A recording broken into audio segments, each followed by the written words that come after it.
Hi guys, good morning. Tingnan mo tong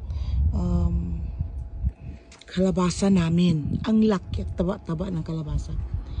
So itong kalabasa na to is by yung mga seeds na tinapon ko dito tumubo. Tapos ang taba. Ang taba-taba, tingnan mo. Oh. Yes. Sobrang taba niya, ang laki. So ang ginawa ni brother dear, ginawa niya ng bahay.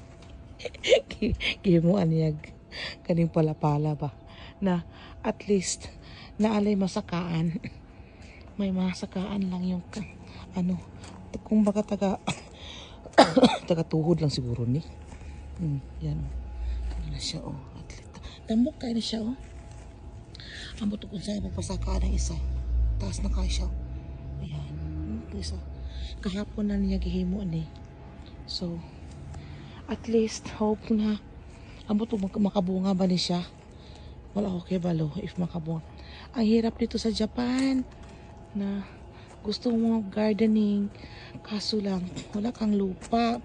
Tapos ang palibot sa among balay is puro na siya bato. Bato na siya tanan nakapalibot bato. Then ang gigihimo na mo is ikalkal na mo ang bato. Tapos kami ng mga decompose. Yan. So it's magsa-summer na.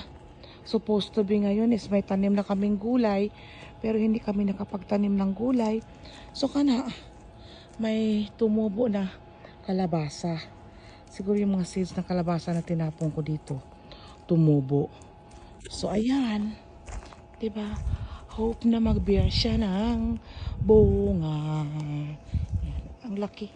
So, gihimo lang yun naman siya na di siya abot sa kalsada. Kay both sides kaya ani kalsada. Yan o, main road. Tapos, abot po diri main road. So, di siya pwede nga maggawa siya diri sa dalan. Kay maipit ko siya. Tapos, Leopalas na ko na di tanan, oh. Leopalas na tanan. Tapos, nami garden diri. Kaso lang, wala jud may nakatanom. So, yan. Ang gulay namin is kalabasa only. Then, hope it will bear fruit. No? Tambok kaayo, oh. Lamay kay siya udlutan. Tambok kiki kayo murag ako. Tambok food. Hi. Thanks for watching. Buhay Japan. Na gustong magtanim ng gulay.